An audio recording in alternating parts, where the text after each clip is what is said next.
I feel sometimes when people are looking at wellness and self-care and health, they could be at a point. Hi, I'm with my friend Nadia Bahl. She is the co-founder of Vitality Hours, which is a fabulous wellness community and antidote. And she is probably one of the most no-nonsense people I know in the wellness space.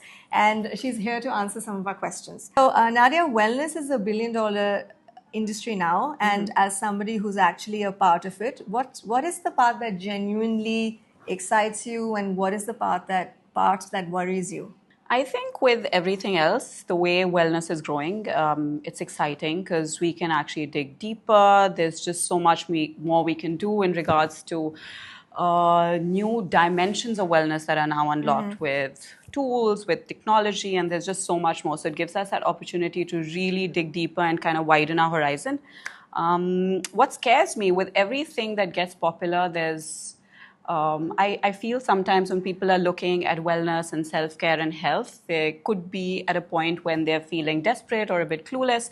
And a lot of people who want to, in all good, maybe everybody has the right intentions, but it's not always, it doesn't come across as the best knowledge, or the experience that you might go through might not be what you really need at that point. So it's slightly tricky, and it has to be done responsibly. And that's, while it's growing, there's a lot that's happening, and everything might not be what you need to experience. No, I agree, because there's just so much out there. It's kind of difficult to see what's genuine and what's not, right? True, in terms true. of wellness.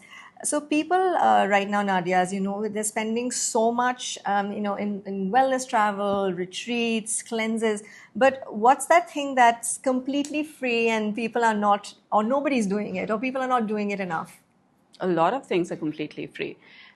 Eating seasonal and local is cheap. It's not expensive. You get your trace minerals, so you don't have to go around buying expensive supplements. Your nighttime walk post dinner, as per Ayurveda, is something you must do. But just because it hasn't been recycled to the back to us from the West, it's something we're not doing.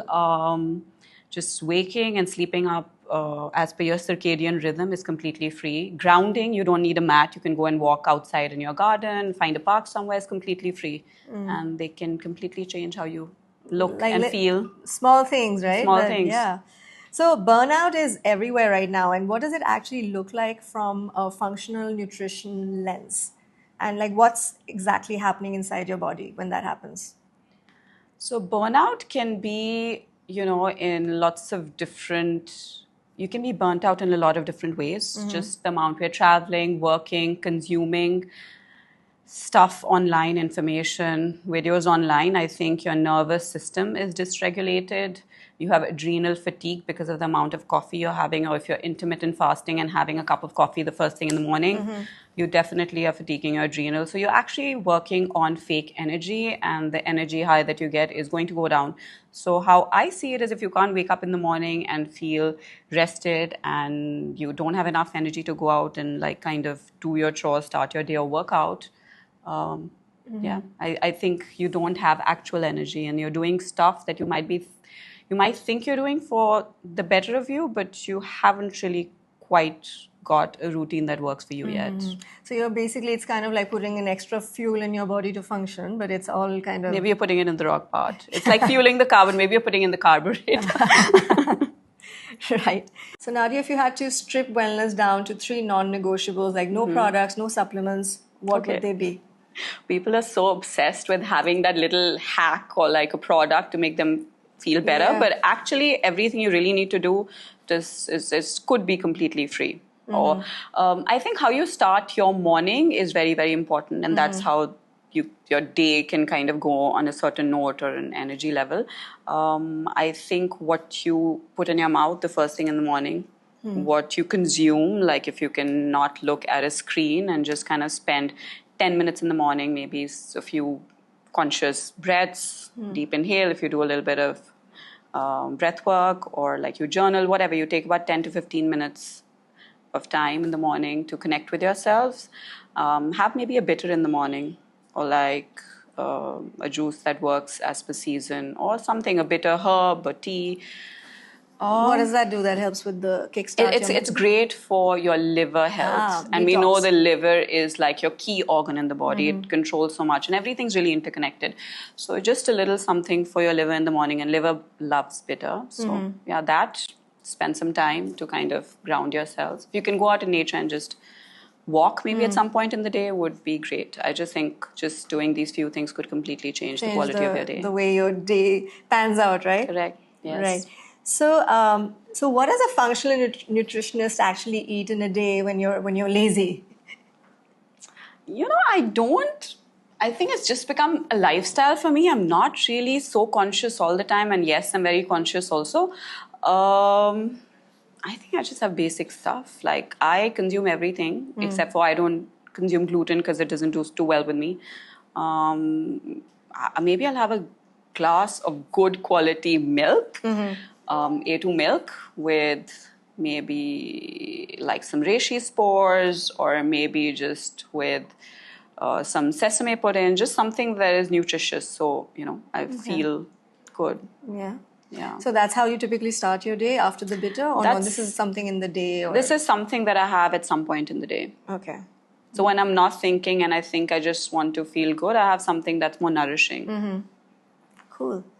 So let's talk a bit about gut health. Now, everybody's talking about, gut health and about your brain and gut connection.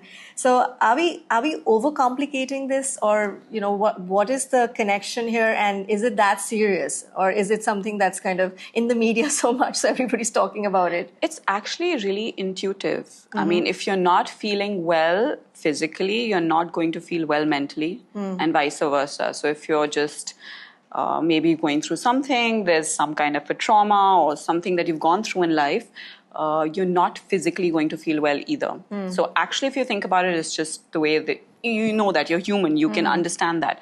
So I think you could be overcomplicating it again because we put all these scientific terms to everything, your gut-brain axis, and a lot of people are like, ooh, what is it?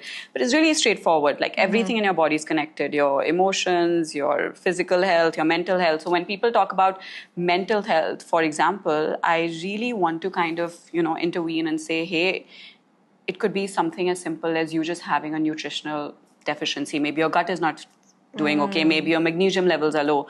Maybe your vitamin D is low. Maybe this. So once you fix physical, your mental will feel better. And sometimes when you're mentally not feeling okay, if you just take a pause, do something for yourself, whether it's breath work, whether it's you're writing something down, whether it's like kind of fixing your sleeping and waking up time, you will feel more energetic in the body. So it's really interconnected, and it's as simple as that. Yeah, because you see so many people right now who are on antidepressants, and of course some cases are different, but I think a majority of the cases are just like you said, it's about cleansing your internal and detoxing, and there's so much, especially if you're feeling like people who have like you're just feeling depressive thoughts or you're just feeling anxious. It's a lot to do with your biochemistry. It's very physiological. It's not it's not psychological all the time. It's really not. Yeah, and it's very important to remember that because, people tend to forget that some of these fixes are so simple, right? They're so simple. Yeah. So if someone told you they've tried everything and like nothing has worked, what's the first thing you'd actually ask them? Have they tried cleansing or detoxing themselves first? Because sometimes we are inspired, and it's great, from everything that's happening, like wellness is growing, everybody wants to be healthy, let me try this new supplement, let me try like intermittent fasting, let me try